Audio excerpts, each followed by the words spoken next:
আজকের ক্লাসে আমি ক্লাস 10 ভেদ অধ্যায়ের কোষ দেখি 13 এর 8 নম্বর অঙ্ক থেকে 12 নম্বর অঙ্ক পর্যন্ত সমাধান করব। এর আগের 4টি পার্টে আগের অঙ্কগুলির সমাধান খুব সহজ এবং সুন্দরভাবে আমি বুঝিয়েছি। তোমরা যারা আগের পার্টের ভিডিওগুলি দেখোনি তারা অবশ্যই আগের পার্টের ভিডিওগুলি দেখবে, তারপরে কিন্তু আজকের এই ভিডিওটি দেখা শুরু করবে।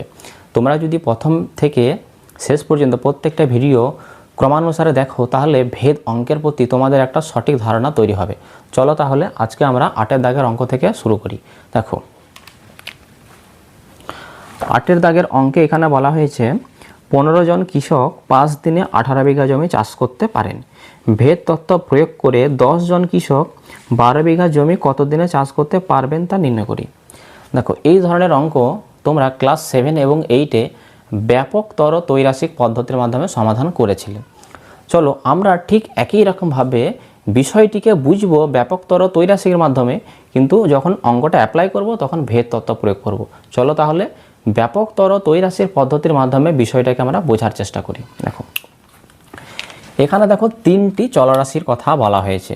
তোমরা কোয়েশ্চেন পড়ে অবশ্যই বুঝতে পেরেছো সেই 3টি চলরাশি কী কী বলো তো। 1 নম্বর হচ্ছে এখানে কৃষক সংখ্যা,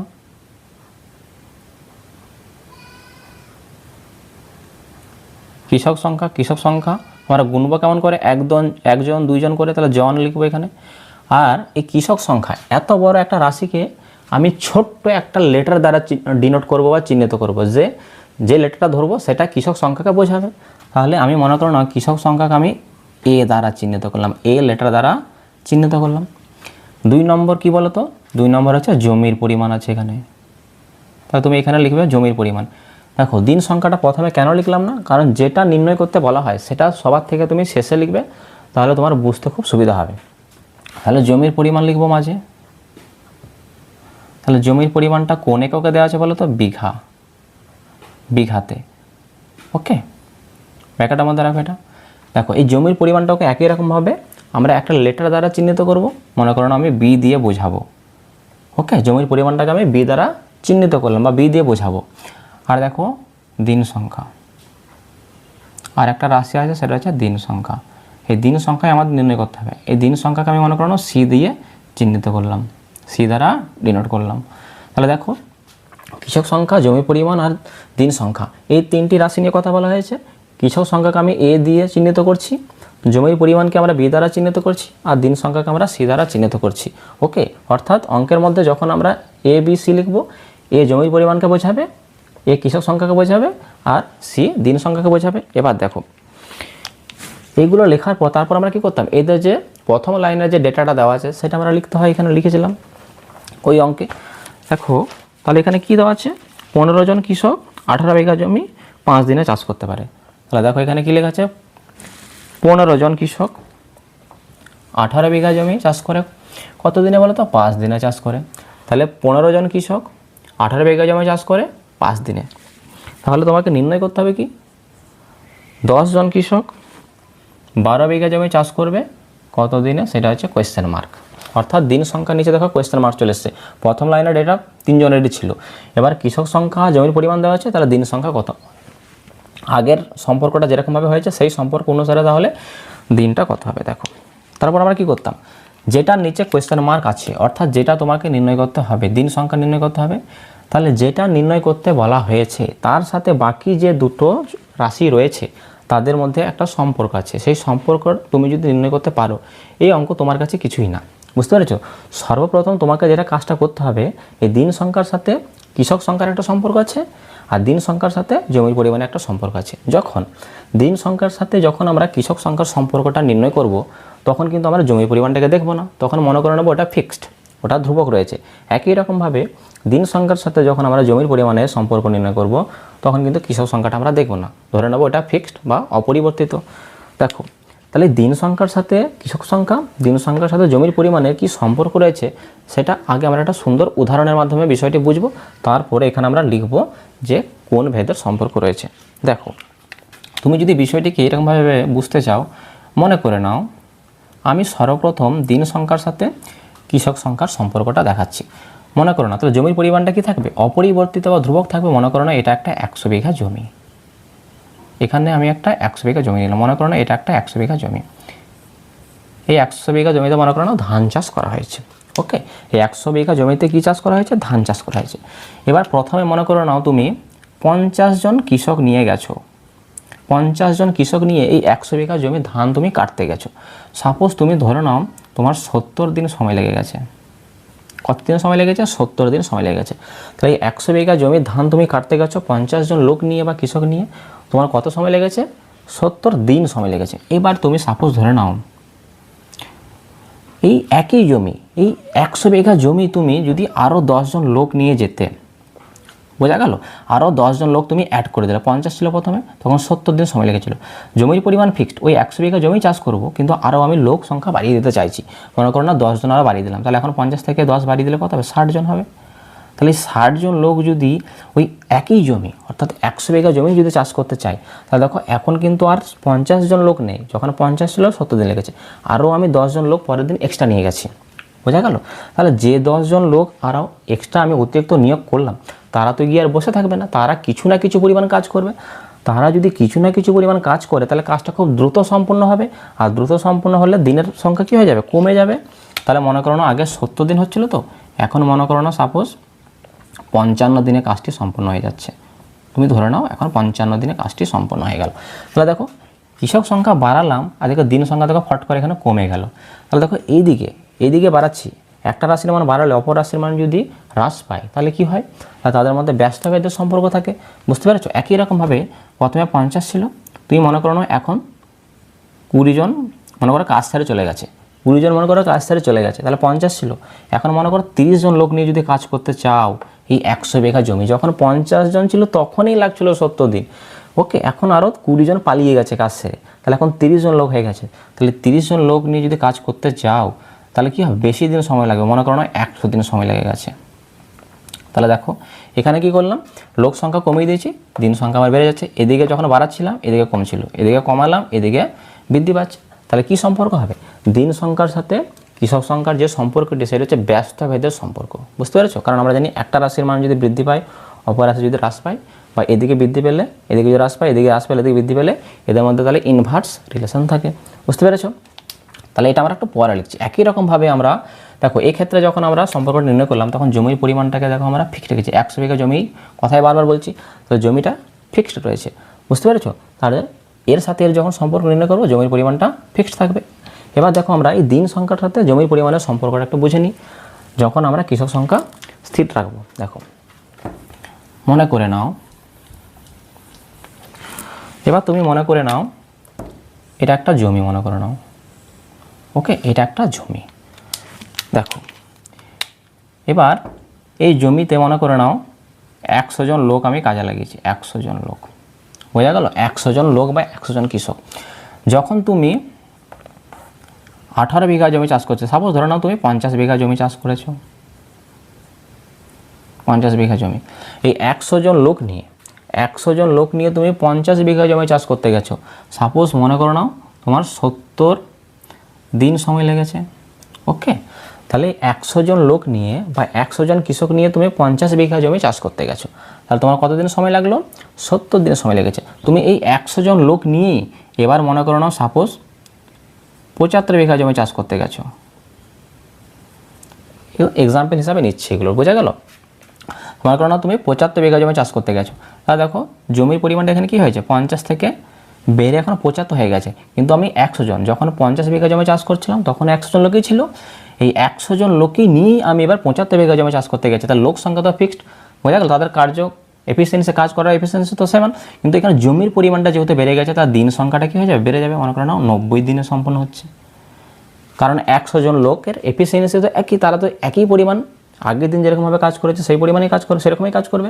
কিন্তু এখানে জমির পরিমাণটা যেহেতু বেড়ে গেছে, তারা দিন সংখ্যাটা কী হবে? বৃদ্ধি পাবে। তাহলে দেখো এইদিকে যদি বৃদ্ধি পায়, তাহলে এইদিকেও কী হচ্ছে? বৃদ্ধি পাচ্ছে। আমরা জানি একটি রাশির মান যদি বৃদ্ধি পায়, অপর রাশির মান যদি সেই অনুপাতে বৃদ্ধি পায়, তাহলে তাদের মধ্যে কী সম্পর্ক থাকে? সরল ভেদের সম্পর্ক রয়েছে। তাহলে দেখো কত সহজে আমরা বুঝতে পারলাম যে দিন সংখ্যার সাথে কৃষক সংখ্যা এবং দিন সংখ্যার সাথে জমির পরিমাণের কী রিলেশন রয়েছে। আবার একটার সাথে যখন একটা সম্পর্ক নির্ণয় করছে, অপরটা কীভাবে ধ্রুবক রয়েছে। এক্ষেত্রে দেখো 100 জনই ছিল, ফিক্সড রয়েছে। 100 জন কী ছিল? কৃষক সংখ্যা ছিল। বুঝতে পেরেছো? চলো তাহলে এবার আমরা এখানে সেন্টেন্সের মাধ্যমে লিখে ব্যাপারটা বোঝার চেষ্টা করি। এবার দেখো তাহলে আমরা কি লিখব? প্রথমে আমরা লিখব এই দিন সংখ্যার সাথে কৃষক সংখ্যার সম্পর্ক নির্ণয় করব যখন জমির পরিমাণ স্থির। তাহলে তুমি লিখবে এখানে যে জমির পরিমাণ স্থির থাকলে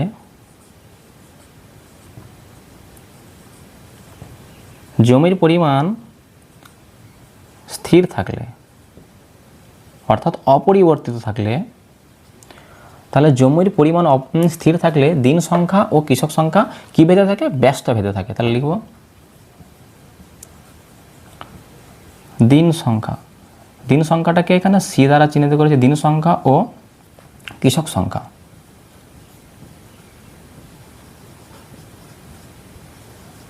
কৃষক সংখ্যাটা কাকে এ দ্বারা বোঝাবো আমরা? তাহলে এ। তাহলে দিন সংখ্যা ও কৃষক সংখ্যা কি ভেদে থাকে বলতো? ব্যস্ত ভেদে থাকে।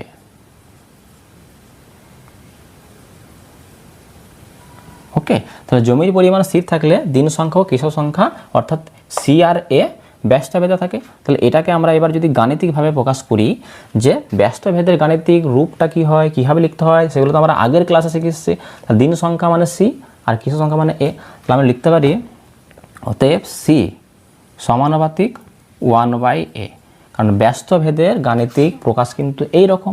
এটা কখন হয়েছে? এটা যখন কোনটা স্থির ছিল? জমির পরিমাণ, অর্থাৎ বিটা যখন স্থির, যখন বি ধ্রুবক। সি এর সাথে এর ইনভার্স রিলেশনটা কখন হয়েছে? যখন বিটা ধ্রুবক রয়েছে তখনই। বুঝতে পেরেছ? এবার দেখো, আর দিন সংখ্যার সাথে জমির পরিমাণে কি সম্পর্ক নির্ণয় করলাম? সরল ভেদের সম্পর্ক নির্ণয় করলাম আমরা যখন কৃষক সংখ্যাটা স্থির রয়েছে। তাহলে তুমি এখানে লিখবে যে কৃষক সংখ্যা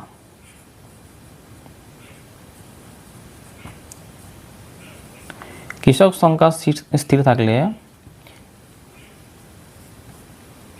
কৃষক সংখ্যা স্থির থাকলে দিন সংখ্যা ও জমির পরিমাণ পরস্পর কোন সম্পর্ক থাকে?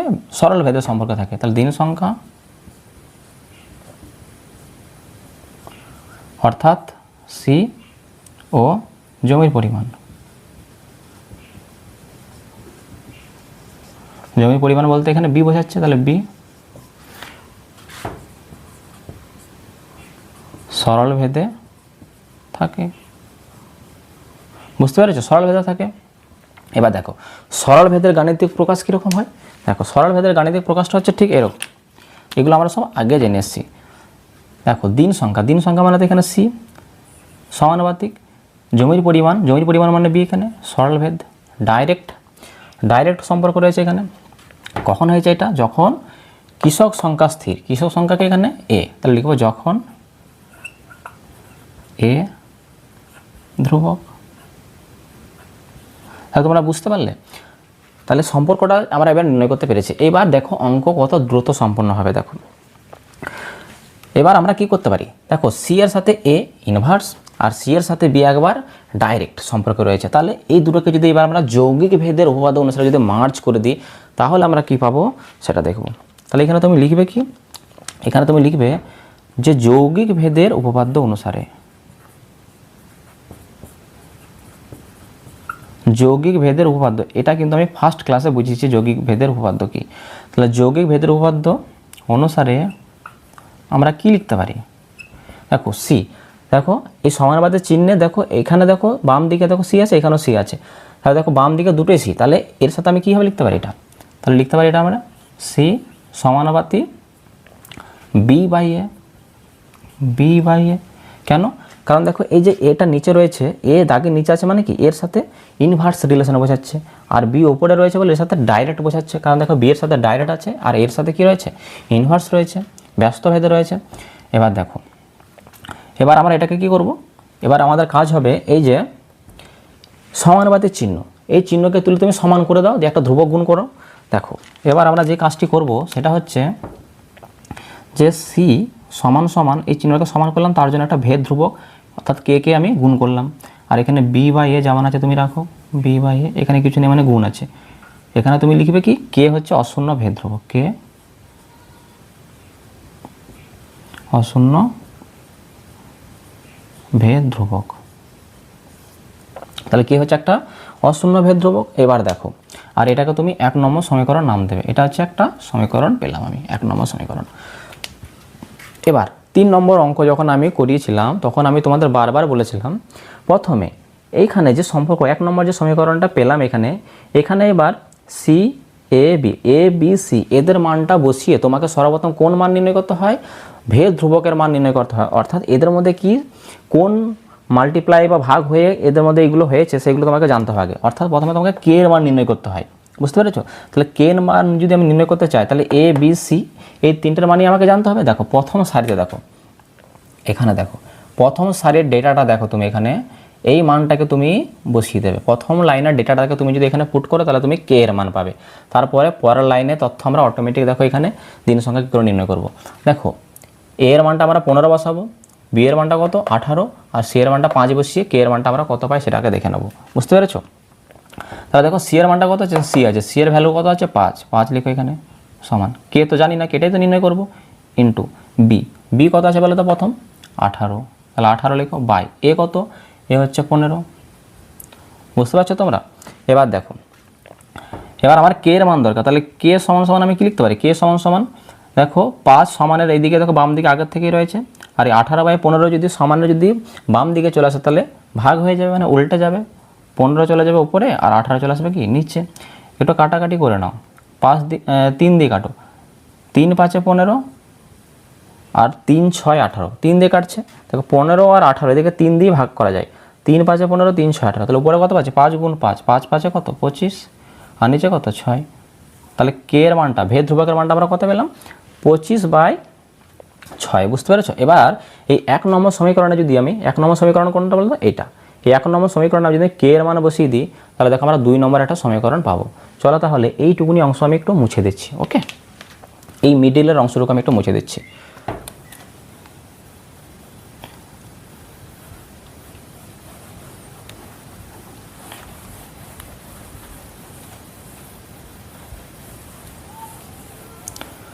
তাহলে আমরা লিখব এবার যে 1 নম্বর সমীকরণে কে এর মান বসিয়ে পাই। 1 নং সমীকরণে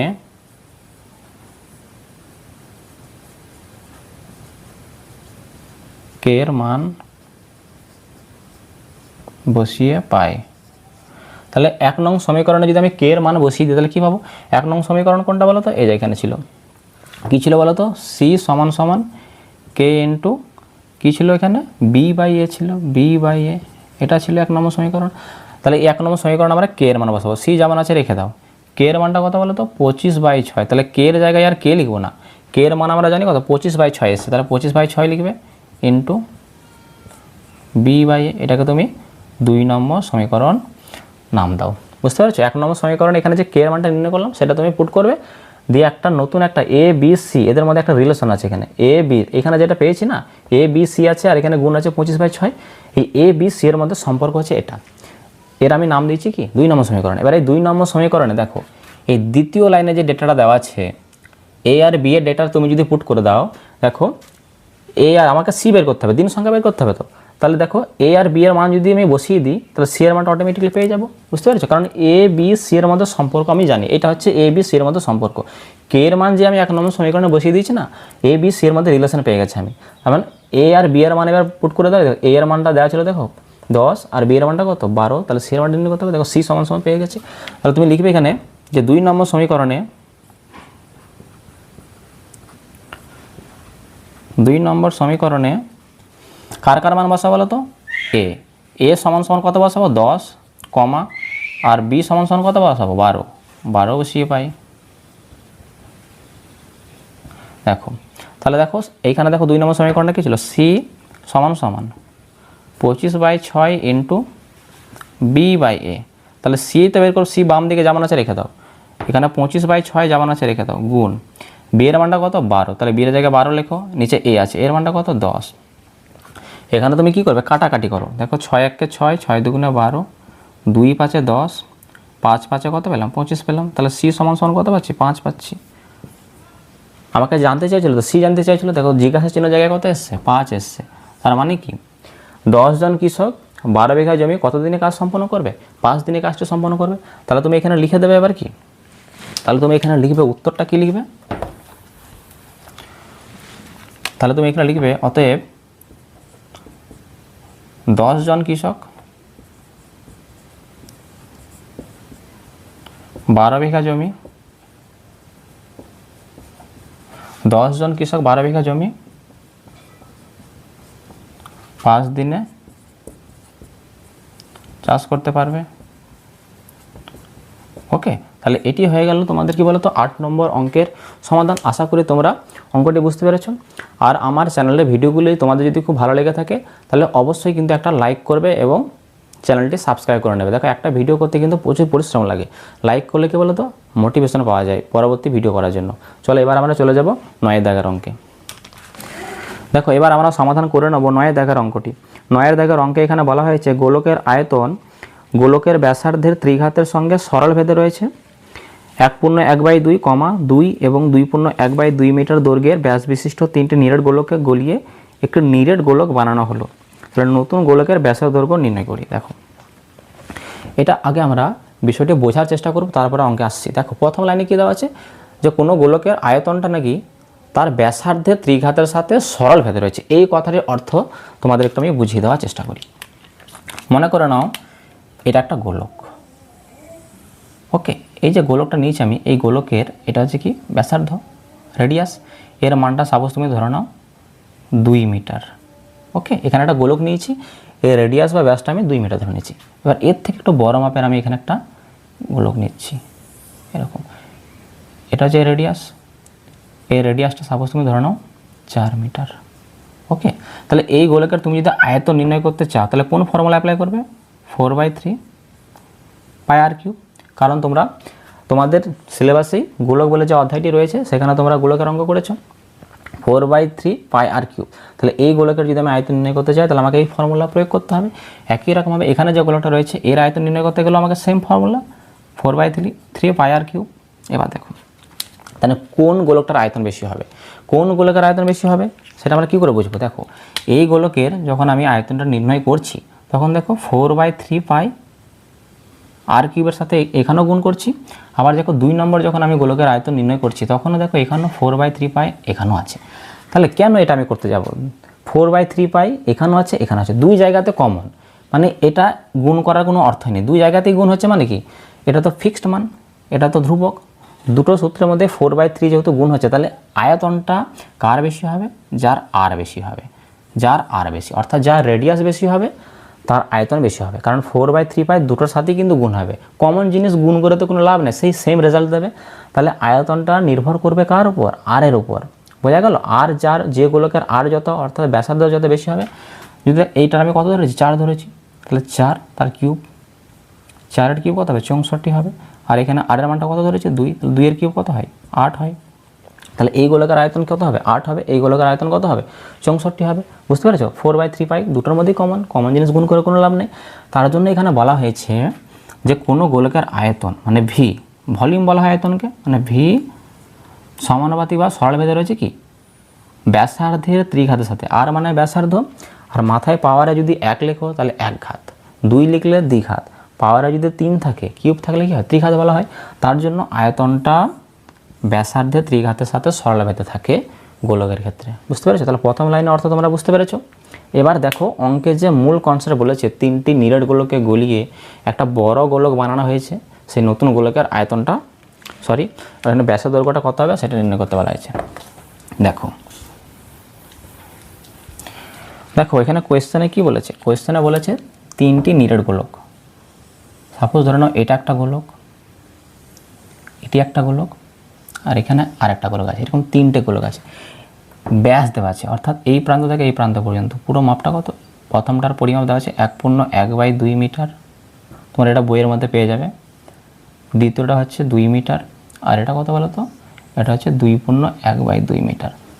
এদের ব্যাসে 3টে গোলকের তোমাকে ব্যাসের পরিমাপ দেওয়া আছে, ব্যাসার্ধ কিন্তু দেয়নি। আর আমরা জানি ব্যাস দেওয়া থাকলে ব্যাসার্ধ নির্ণয় করতে তোমরা খুব সহজেই পারবে।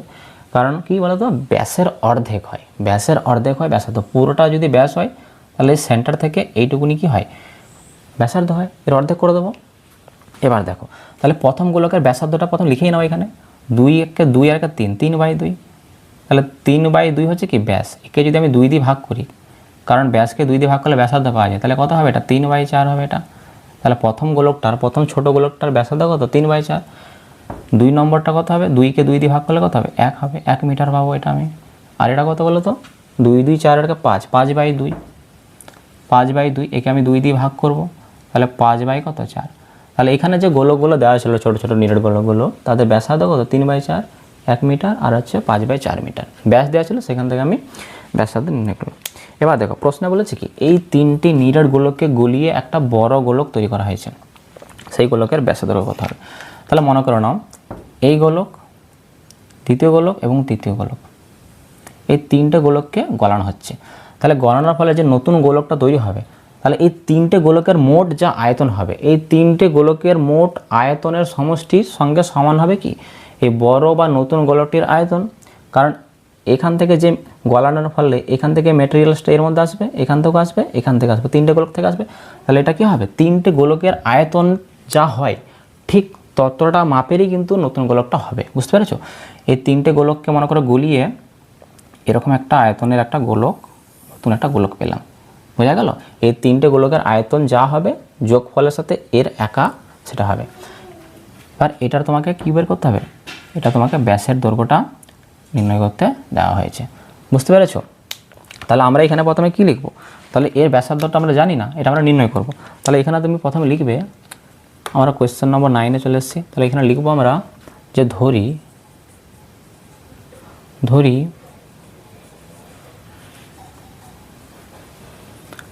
গোলকের ব্যাসার্ধ কি বলো তো r মিটার। আমি ধরে নিলাম গোলকের ব্যাসার্ধ r মিটার এবং গোলকের আয়তন v ঘন মিটার। আয়তন ঘনতে হয়, আয়তন v ঘন মিটার। তাহলে দেখো সুতরাং আমি বলতে পারি, কি বলতে পারি বলো তো, কোয়েশ্চেনের মধ্যে দেওয়া ছিল কি আয়তনটা ব্যাসার্ধের ত্রিঘাতের সাথে কি থাকে, ত্রিঘাতের সাথে সরলভেদে থাকে, মানে ভি সমানুপাতি r কিউব। এটা বলতে পারি কারণ এটা কোয়েশ্চেনের মধ্যে দেওয়া আছে যে আয়তনটা ব্যাসার্ধের ত্রিঘাতের সাথে কি থাকে, সরলভেদে রয়েছে, সরলভেদে এইভাবে লেখে। এবার দেখো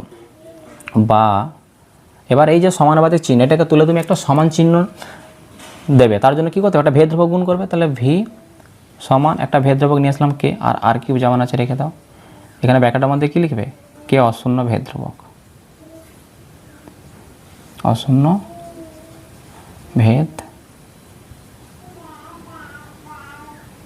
ভেদধ্রুবক, কে অশূন্য ভেদধ্রুবক। এবার দেখো এবার আমরা কি কাজ করবো বলো তো, দেখো আয়তনটা, তাহলে আয়তন মানে ভি সমান সমান কে ইন্টু r কিউব। তাহলে আয়তনের জন্য আমরা কোনটা ব্যবহার করতে পারি, এটা, কারণ আয়তন সমান সমান কে r কিউব পেয়েছি আমরা। বুঝতে পেরেছো? এবার দেখো এখানে যে 3টে গোলক রয়েছে সবার ব্যাসার্ধ আমরা জানি। এবার এই গোলকগুলোর আয়তন আমাকে জানতে হবে। এই 3টে গোলকের আয়তনকে আমি যদি যোগ করে দিই তাহলে আমি বড় গোলকের আয়তন পেয়ে যাবো। আর বড় গোলকের যদি আমি আয়তন পেয়ে যাই না, তাহলে বড় গোলকের কিন্তু আমরা খুব সহজে ব্যাসার্ধ নির্ণয় করতে পারবো। আর ব্যাসার্ধ যদি জানি তার ডবল হয় কি, ব্যাসার্ধের ডবল হয় ব্যাস, তার খুব সহজে আমরা করতে পারবো নির্ণয়। দেখো তাহলে আমরা এখানে লিখবো কি, লিখবো প্রথমে এই যে প্রথম যে নিরেট ছোটো গোলকটা রয়েছে এর যদি আমি আয়তন নির্ণয় করতে চাই তাহলে আমরা কি করব, দেখো এখানে কে লিখবো আর r এর কিউব, আর মানে কি কত, এটা 3/4 তার কিউব করবো। বুঝতে পেরেছো? তাহলে এখানে লিখবো আমরা যে 3/4 মিটার দৈর্ঘ্যের ব্যাসার্ধের 3/4 মিটার দৈর্ঘ্যের ব্যাসার্ধের গোলকের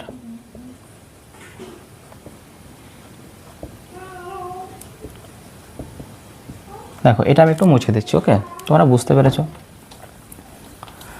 তাহলে যে গোলকের ব্যাসার্ধ 3/4 মিটার তার আয়তনটা কত হবে, দেখো আয়তনের ফর্মুলা আমরা দেখো এখানে পেয়েছি, দেখো কি কে r কিউব, মানে ভি সমান সমান কে r কিউব। তাহলে কে r কিউব, আর এর মানটা কত প্রথম গোলকের 3/4 তার কিউব। বুঝতে পেরেছো?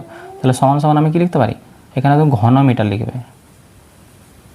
ঘন মিটার। তাহলে সমান কত পাচ্ছি আমরা, কে যেমন আছে রাখো এখানে কে ইন্টু 3/4 তার কিউব আছে, ব্র্যাকেট ওপেন করলে 3-এর কিউব এবং 4-এর কিউব উভয়ের কিউব হবে, 3-এর কিউব কত হয় 27 হয়, আর নিচে কত 64। তাহলে কত পাচ্ছি, কে এর সাথে 27 গুণ করলে কত হবে 27k/64। তাহলে এত ঘন মিটার। তাহলে 3 এই যে এখানে যে ছোটো গোলকটা ছিল এর আয়তনটা কত 27k/64 ঘন মিটার। একই রকমভাবে 1 মিটার দৈর্ঘ্যে যে ব্যাসার্ধটা রয়েছে সেই গোলকের আয়তনটা কত পাবো, তাহলে লিখবো 1 মিটার দৈর্ঘ্যের ব্যাসার্ধের গোলকের আয়তন। কি আয়তন কি করব, কে আর কিউব, কে আর এর মানটা কত এক্ষেত্রে 1, তাহলে 1 তার কিউব। এখানে ঘনমিটার লিখব।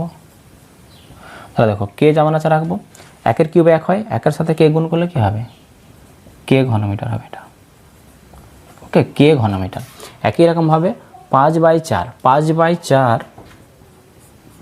5/4 মিটার দৈর্ঘ্যের ব্যাসার্ধের গোলকের আয়তনটা কত হবে বলো তো। দেখো কে আর কিউব, কারণ ভি সমান সমান কে আর কিউব, ভি মানে তো আয়তন, তাহলে কে আর কিউব, আর এর মানটা কত এক্ষেত্রে 5/4, তাহলে 5/4 তার কিউব। এখানে ঘনমিটার লিখবে, সমান সমান কত হচ্ছে দেখো, কে যেমন আছে রাখো এখানে, কে ইন্টু 5 কিউব, দেখো 5/4 এর কিউব আছে, ব্যাকেট তুলে দিলে কিউব 5 মাথায় 4 মাথায় উভয়ের মাথায় বসে, 5 কিউব 125 হয়, আর 4 কিউব কত হয় 64। তাহলে তুমি কত পাবে এখানে 125 বাই 64, এত ঘন মিটার। তাহলে দেখো এই 3টে গোলকের আমরা আয়তন এখানে প্রথম গোলক, দ্বিতীয় গোলক এবং তৃতীয় গোলকের আয়তন কিন্তু আমরা এখানে নির্ণয় করেছি। এবার 3টে গোলকের যদি আমি যোগফল নির্ণয় করি আয়তনের, তাহলে কিন্তু আমি বড় গোলকটার আয়তন পেয়ে যাব। এবার লিখবো আমরা নতুন গোলকের আয়তন, কিংবা তুমি এখানে আরেকটা লিখে নিতে পারো যে নতুন যে গোলকটা, যে বড় গোলকটা তৈরি করা হচ্ছে সেই গোলকের ব্যাসার্ধ আমি ধরে নেব বড় হাতের আর। যদি ওর ব্যাসার্ধ যদি বড় হাতের আর হয় তাহলে তার আয়তন কত হবে। দেখো এখানে তুমি আরেকটা লাইন এখানে লিখে নাও, তাহলে সুবিধা হবে যে যদি নতুন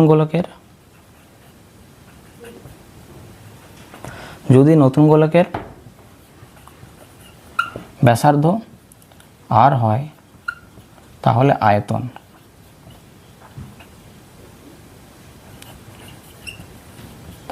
কত হবে।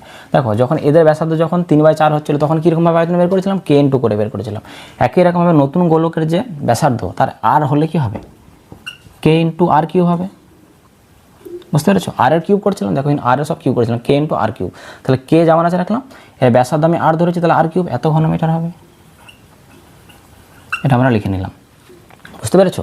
এবার দেখো, এবার আমরা লিখব কি নতুন গোলকের আয়তন। এবার লিখব নতুন গোলকের আয়তন। এই অংশগুলো আমি একটু মুছে দিচ্ছি। ওকে,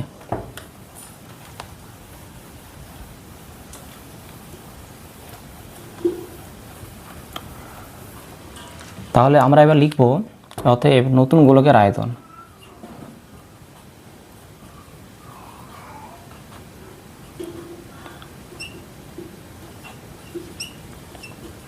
তাহলে নতুন গোলকের আয়তনটা কত হবে, এই 3টে গোলকের আয়তনকে গলিয়ে করা যায়, তাহলে এদের যোগফলগুলো হবে এটা, এটা আর এটা। এই 3টেকে যোগ করে দিলে নতুন গোলকের আমি আয়তন পাবো। মানে এটা কত 27K/64 প্লাস এটা শুধু কে প্লাস এটা কত 125K/64। ওকে, এত ঘন মিটার সমান। দেখো একটা ভগ্নাংশ ভগ্নাংশ যোগ করার নিয়ম এর নিচে কিছু নেই, মানে 1 আছে। ভগ্নাংশ যোগ করার সিস্টেম হচ্ছে যে হরে যেগুলো রয়েছে তাদের লসাগু করতে হয়। এখানে 64, এখানে 1 আর এখানে 64 হবে লসাগু। ওকে, 64 1 আর 64 লসাগু 64কে 64 দিয়ে ভাগ করলে কত হয় 1 হয়। 1 এর সাথে 27কে গুণ করলে 27কেই হবে এটা, প্লাস 64কে 1 দিয়ে ভাগ করলে কত হয় 64 এর সাথে কে গুণ করলে 64কে, প্লাস 64কে 64 দিয়ে ভাগ করলে 1 এর সাথে 125কে গুণ করলে 125কেই হবে এটা। এখানে কি লিখবে ঘন মিটার। ওকে, সমান। এবার দেখো উপরেগুলো সব যোগ করে দাও, নিচে 64 যেমন আছে তেমন লিখে দাও। আর এখানে দেখো 27 আর 64 আর 125কে যোগ করে দেখো, 27 64 আর 125 কত হয় 7 4 11, 11 বাজে কত 16, 16 6 হাতে 1, তাহলে 1 আর 2 3, 3 এটা কত 6, 9 আর 2 11 আর 1 হাতে 1, তাহলে 2 216। তাহলে উপরে পাচ্ছি কত 216K। তাহলে দেখো নতুন গোলকের আয়তন কত পেলাম 216K/64 ঘনমিটার। আর এই জায়গাটা দেখো, যখন নতুন গোলকের ব্যাসার্ধ যখন আর ছিল বড় হাতে, তখন তার আয়তন কত পেয়েছি আমরা কে বড় হাতের আর কিউব, ক্যাপিটাল আর কিউব। তাহলে কে বড় হাতের আর কিউব এত ঘনমিটার। তাহলে এটা কি, এটা হচ্ছে নতুন গোলকের আয়তন, আবার এটাও নতুন গোলকের আয়তন। তাহলে এই দুটো আয়তন তো একই, নতুন গোলকের আয়তনকে বোঝাচ্ছে। তাহলে এদেরকে আমরা সমান করে দেবো এখান থেকে, তাহলে আমরা আর এর মানটা পেয়ে যাব। বুঝতে পেরেছ। তাহলে তুমি লিখবে কি তাহলে আমরা এবার লিখব যে প্রশ্ন অনুসারে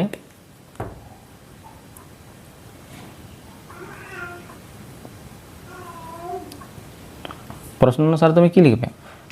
দেখো এটা এই আয়তন দুটো নতুন গোলকের আয়তন, তাহলে কে আর কিউব সমান সমান কত হবে? 216 বাই 64। বুঝতে পারলে তোমরা? এবার দেখো আমার কোন মানটা নির্ণয় করতে হবে? আর এর মানটা নির্ণয় করতে হবে। তাহলে আর কিউব যেমন আছে রেখে দাও। ওকে, দেখো দুই দিকে কে দেখো কেটে যাবে, এদিকের কে আর এদিকে কে দেখো কেটে যাবে, এই কেটে এইটা কেটে যাবে। তাহলে এদিকে আর কিউব পড়ে আছে, এদিকে 216 বাই 64। বুঝতে পারলে? এবার দেখো আমার আর এর মান দরকার, তাহলে আর সমান সমান কী হবে? এই কিউবটা তুলে দিলে, মাথায় 3টা তুলে দিলে দিয়ে কী যাবে? ঘনমূল হয়ে যাবে। ঘনমূল নির্ণয় করে দেবো 216 বাই 64। এবার দেখো 216 এর ঘনমূল কত হয়? এর ঘনমূল হয় 6, আর 64 এর ঘনমূল কত হয়? 4 হয়। বোঝা গেল? তাহলে 6 বাই 4 পেলাম আমি। এটাকে একটু কাটাকাটি করো 2 দিয়ে, 2 3 6, 2 2 4, তাহলে 3 বাই 2, তাহলে 3 বাই 2। তাহলে আর সমান সমান কত পেলাম? 3 বাই 2। অর্থাৎ বড় যে গোলকটা ছিল এখানে, তার আমি কি নির্ণয় করতে পেরেছি? আর নির্ণয় করতে পেরেছি। আর মানে কি? রেডিয়াস। আমার কাছে চেয়েছে কি? ব্যাস। তাহলে ডবল হবে এখানে, ব্যাসার্ধের কী হবে? ডবল হবে। তাহলে তুমি এখানে লিখবে কি? যে নতুন গোলকের ব্যাসের দৈর্ঘ্য। তাহলে তুমি এখানে লেখো অতএব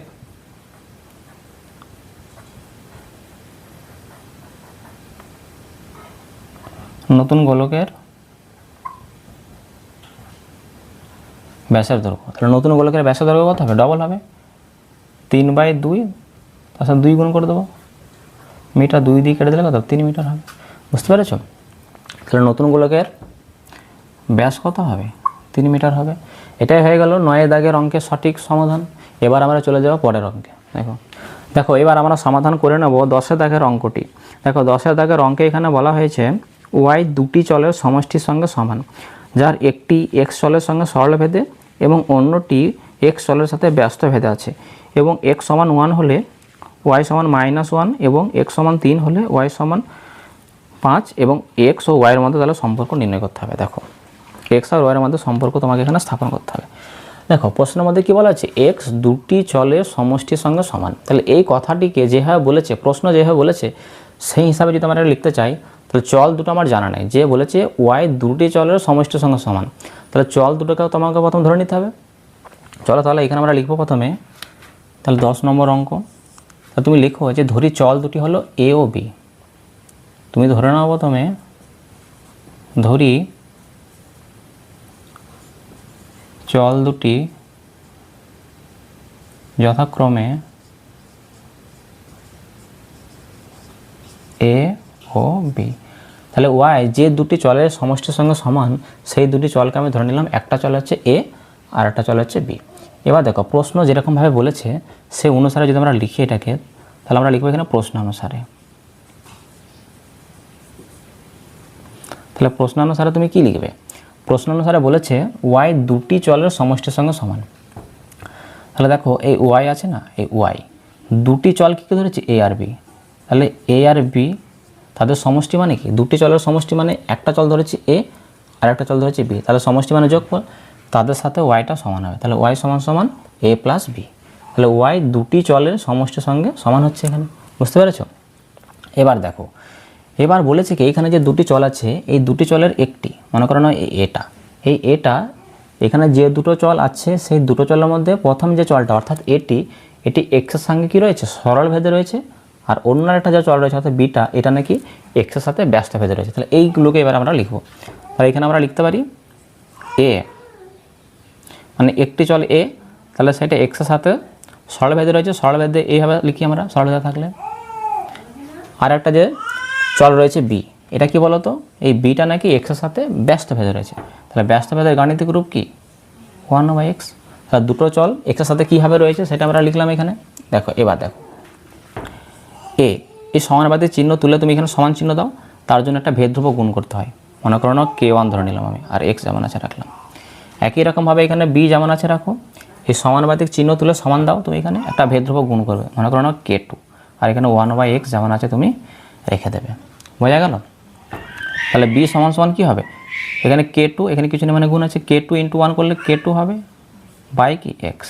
আর এখানে ব্র্যাকেটের মধ্যে কী লিখবে, এই K1 আর K2 হচ্ছে কি অশূন্য ভেদ ধ্রুবক। এই কথাটা কিন্তু তুমি লিখবে এখানে, K1 K2 অশূন্য ভেদ ধ্রুবক,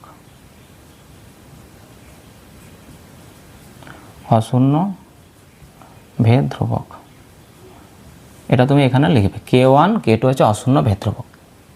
এবার দেখো তাহলে এখানে আমরা কী পেলাম, এ এর একটা ভ্যালু পেলাম আর এখানে বি এর একটা ভ্যালু পেলাম, বুঝতে পেরেছো? চল দুটো ভ্যালু পেলাম। এবার এ আর বি এর মান যদি আমি এই যে ওয়াই সমান সমান এ প্লাস বি, এর মধ্যে যদি এ এর মান আর বি এর মান যদি আমি পুট করে দিই, তাহলে দেখো আমি এখানে কী পাবো। তাহলে দেখো ওয়াই সমান সমান কী ছিল, অতএব আমি বলতে পারি ওয়াই সমান সমান কী ছিল, এ প্লাস বি ছিল। ওয়াই সমান সমান এ প্লাস বি ছিল, তাই না? এ এর মান আর বি এর মান আমি জানি, তাহলে এর জায়গায় K1x লিখতে পারি, বি এর জায়গায় K2/x লিখতে পারি। তাহলে এখানে ওয়াই যেমন আছে রেখে দাও সমান, এর জায়গায় কী লিখবো, K1x, মাঝে প্লাস আছে দাও, এখানে বি আছে, বি এর মান কত K2/x, তাহলে এখানে K2/x লিখবে। বোঝা গেল? তাহলে এটাই হচ্ছে কি বলো তো, এটা তুমি নাম দিয়ে দাও, এটা একটা সমীকরণ, এটা হচ্ছে 1 নম্বর সমীকরণ। এখানে একটা আমি সমীকরণ পেলাম, এই সমীকরণটা আমি একটা নাম দিয়ে দিলাম 1 নম্বর সমীকরণ। এবার দেখো কোয়েশ্চেনের মধ্যে দেখো কি বলা আছে, এখানে বলা হয়েছে কি x সমান সমান 1 এবং y সমান সমান -1। দেখো x এর মানটা 1 আর y এর মানটা হচ্ছে -1। তাহলে যে 1 নম্বর সমীকরণে x এর মানটা 1 আর y এর জায়গায় যদি আমি -1 পুট করে দিই, তাহলে আমি কী পাবো দেখো। তাহলে এখানে লিখবো আমরা 1 নম্বর সমীকরণে, এটা 1 নম্বর সমীকরণ নাম দিয়েছি, তাহলে 1 নম্বর সমীকরণে x সমান সমান 1, y সমান সমান -1 বসিয়ে পাই। এই মানগুলো তুমি 1 নম্বর সমীকরণে বসিয়ে দেখো কি পাচ্ছ। তাহলে দেখো 1 নম্বর সমীকরণ কোনটা, এটা। তাহলে y এর জায়গায় কত লিখতে পারি, y দেখো y সমান সমান -1 আছে, তাহলে y ছিল এখানে, তাহলে y এর জায়গায় -1 পুট করো, তারপরে সমান চিহ্ন আছে সমান দাও, এখানে K1x আছে, তাই না? K1টা যেমন আছে তুমি রেখে দাও K1, এখানে x আছে, তাই না? x এর মানটা কত 1, তাহলে ইন্টু 1, তাহলে K1 এর সাথে এক্সট্রা গুণ আছে, তাহলে আমি এখানে K1 লিখলাম আর x এর জায়গায় আমি x এর মান লিখলাম, তাহলে প্লাস আছে দাও এখানে K2। দেখো K2 যেমন আছে রাখো তুমি এখানে K2/x, x এর মানটা কত, x এর মানটা হচ্ছে 1, তাহলে এটাকে সমাধান করলে কী পাবো, -1 যেমন আছে রাখো সমান K1 এর সাথে 1 গুণ করলে কী হবে, K1ই হবে, প্লাস আর এখানে K2 আর নিচে 1 মানে কিছুই না, তাহলে K1 প্লাস K2 এটা সমান সমান আমি কী পেলাম, এটা সমান সমান আমি -1 পেলাম। বুঝতে পেরেছো? এটাকে তুমি 2 নম্বর সমীকরণ নাম দিয়ে দাও, এটা হচ্ছে 2 নম্বর সমীকরণ। বুঝতে পেরেছো? এবার দেখো আর একটা তথ্য এখানে দেওয়া আছে, কী তথ্য দেওয়া আছে বলো তো, এখানে আরেকটা তথ্য দেওয়া আছে যে x সমান সমান 3 আর y সমান সমান 5 হবে। দেখো x এর মানটা 3 আর y এর মানটা যদি 5 হয়, তাহলে আর একটা সম্পর্ক এখান থেকে আমি কী নির্ণয় করতে পারি, দেখো x এর মানটা কত, x এর মানটা 3 আর y হচ্ছে 5। দেখো এই সাইডে আমি অঙ্কটা করছি, দেখো তাহলে লিখবো 1 নম্বর সমীকরণে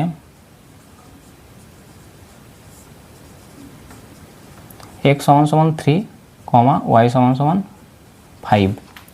তাহলে 1 নম্বর সমীকরণে x সমান সমান 3, y সমান সমান 5 বসিয়ে পাই। আবার তুমি 1 নম্বর সমীকরণে x আর y এর ভ্যালু পুট করো। 1 নম্বর সমীকরণে কোনটা বলো তো, এই যে এটা। তাহলে y এর জায়গায় কত বসাবো, 5 বসাবো, তাহলে 5 সমান এখানে K1x আছে, K1টা যেমন আছে তুমি রেখে দাও, K1 যেমন আছে রাখলাম। ওকে, এখানে কি রয়েছে, x রয়েছে, তাই না? x এর মানটা কত বলো তো, x এর মানটা হচ্ছে 3, তাহলে ইন্টু 3 প্লাস তারপর কি রয়েছে K2/x, K2 যেমন আছে রেখে দাও এখানে, বাই এখানে দেখো y আছে, তাই না?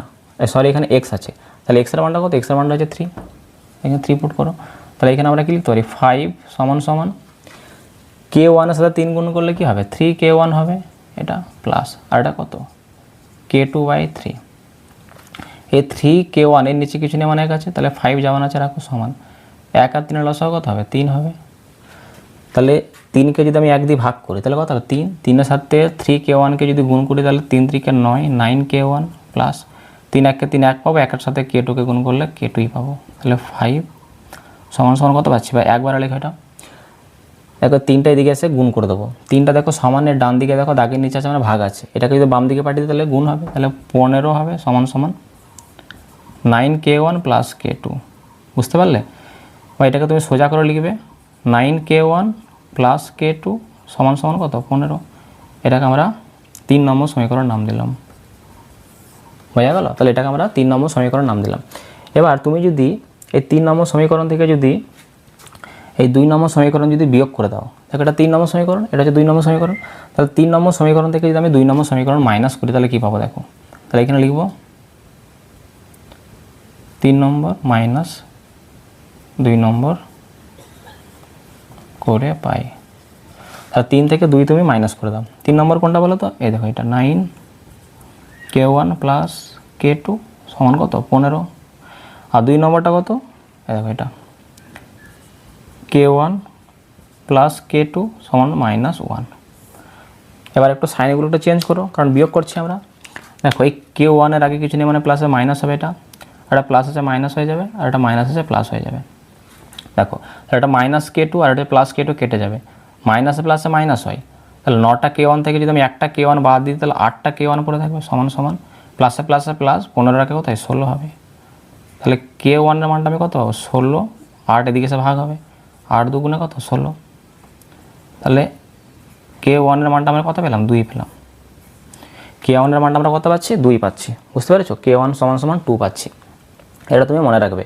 এবার দেখো যে কোনো একটা সমীকরণে হয় তুমি 3 নম্বর না হলে এই 2 নম্বর, যে কোনো একটা সমীকরণে যদি এই k1 এর মান যদি বসিয়ে দাও তাহলে তুমি এখান থেকে k2 এর মানটা পাবে। তাহলে আমরা k2টা নির্ণয় করার চেষ্টা করব। দেখো উপরের অংশটুকু আমি একটু মুছে দিচ্ছি, ওকে?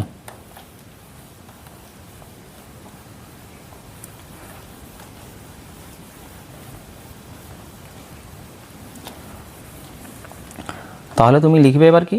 তুমি লিখবে যে 2 নম্বর সমীকরণে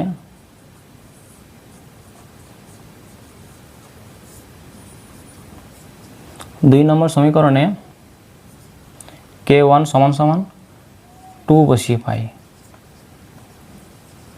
তাহলে দেখো 2 নম্বর সমীকরণ কোনটা? এই দেখো এটা k1 প্লাস k2 সমান কত? -1। তাহলে এটা কি ছিল? 2 নম্বর সমীকরণ। এবার এইখানে আমি k1 এর জায়গায় 2 বসিয়ে দেবো। তাহলে k1 এর জায়গায় 2 বসালাম, তাহলে এখান থেকে k2 নির্ণয় করতে পারবো, -1। তাহলে k2 সমান কত? -1। এদিকে অলরেডি আগে থেকে ছিল সমানের ডান দিকে, আর দেখো বাম দিকে দেখো +2 ছিল। এটা যদি মাইনাস এইদিকে ডান দিকে যদি চলে যায় মাইনাস হয়ে যাবে, তাহলে -2। তাহলে k2 সমান কী পেলাম? মাইনাসে মাইনাসে প্লাস হয়, তাহলে 2 আর কত? 3, তাহলে -3 হবে। তাহলে k2 এর মানটা কত পেলাম? -3 পেলাম। ওকে, এবার দেখো k1 এর মান জানি, k2 এটারও মান জানি। তাহলে এই যে 1 নম্বর সমীকরণ আছে না, এই 1 নম্বর সমীকরণে যদি k1 আর k2 এর মানটা যদি আমি বসিয়ে দিই না, তাহলে x আর y এর মধ্যে আমি সম্পর্কটা নির্ণয় করতে পারবো। বুঝতে পেরেছো? তাহলে এবার আমরা লিখবো যে 1 নম্বর সমীকরণে k1 আর k2 এর মান বসিয়ে পাই। দেখো এটা আমি এইখানটায় করে দিচ্ছি। দেখো আর তুমি লিখবে যে 1 নম্বর সমীকরণে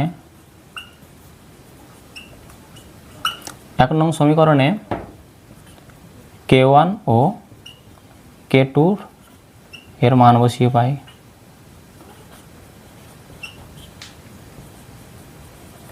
তাহলে দেখো 1 নম্বর সমীকরণ কোনটা? দেখো সমীকরণ আমি নাম দিয়ে রেখেছি, কী ছিল? y সমান কত? k1x plus k2/x। এটা ছিল কি 1 নম্বর সমীকরণ। দেখো k1 এবং k2 উভয়ের মান জানি, তাহলে y যেমন আছে রেখে দাও, সমান k1 এর জায়গায় কত লিখবো? 2 লিখবো, তাহলে 2 লেখো এখানে। তার সাথে কী ছিল? x গুণ ছিল, তাহলে x প্লাস, আর k2 মানটা নির্ণয় করলাম কত? -3। তাহলে এখানে -3 লেখো, বাই কত? x যেমন আছে রেখে দাও। তাহলে y সমান কি লিখতে হবে? 2x, আর এখানে প্লাসে মাইনাসে মাইনাস, উপরে 3 আর নিচে কত? x। তাহলে কী পেলাম? x আর y এর মধ্যে আমি সম্পর্কটা নির্ণয় করতে পারলাম। তাহলে y সমান কী পেলাম? 2x - 3/x।